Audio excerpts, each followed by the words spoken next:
દ્વારકાના railway station વિસ્તારમાં પાણી ભરાયા છે। સતત બીજા દિવસે પાણી ભરાયેલા યથાવત જોવા મળ્યા।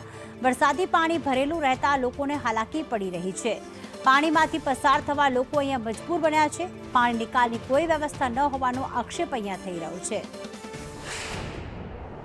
કૃષ્ણનગરી દ્વારકામાં ગઈકાલે જે 2 કલાકમાં 5 ઇંચ જળબંબાકાર વરસાદ પડ્યો હતો તેમને લઈને હું મારી પાછળના દ્રશ્યો બતાડીશ કે સંદેશ ન્યૂઝની ટીમ ગ્રાઉન્ડ ઝીરો રિપોર્ટ ઉપર આવી પહોંચી છે અને જ્યાં રેલવે સ્ટેશન વિસ્તાર છે, મુખ્ય માર્ગ છે જવાનો લોકોને, અહીંયા અનેક સ્કૂલો આવેલી છે, અનેક હોટલો આવેલી છે અને ખાસ કરીને જ્યાં મુખ્ય વિસ્તારમાં હજુ પણ પાણી ભરાયા છે। ગઈકાલની વાત હોય જ્યારે ગઈકાલે વરસાદે વિરામ લીધો હતો અને આજ વહેલી સવારે થોડો વરસાદ પડ્યો છે ત્યારે હાલમાં આપ જોઈ શકો છો કે જે અહીંયા પાણીનો જે ભરાવો થઈ રહ્યો છે ને નગરપાલિકાનું તંત્ર ક્યાંક ને ક્યાંક ઊંઘમાં સૂતું હોય તેવા હાલના દ્રશ્યો છે। આપ જોઈ શકો છો હાલમાં રેલવે સ્ટેશન વિસ્તાર કે અહીં સ્થાનિક લોકોને ચાલીને જવું હોય તો કેવી રીતના જવું, સ્કૂલે બાળકોને જવું તો કેવી રીતના જવું, ને યાત્રિકો છે તેમને રિક્ષા બંધ પડી જતી હોય છે, અહીંથી ધક્કા મારીને લઈ જતી હોય ત્યારે યાત્રિકો પણ ફૂટપાયરી ઉપરથી ચાલીને જતા હોય છે અને ક્યાંક ને ક્યાંક જ્યાં યાત્રિકો પણ હાલમાં પરેશાન છે। સ્થાનિક લોકોનો રહેણાંક વિસ્તાર છે, અહીંયા સ્થાનિક લોકો પણ ભારે પરેશાન છે। ત્યારે કહી શકાય કે જે નગરપાલિકાનું તંત્ર ક્યાંક ને ક્યાંક ઊંઘમાં સૂતું હોય હજી પણ,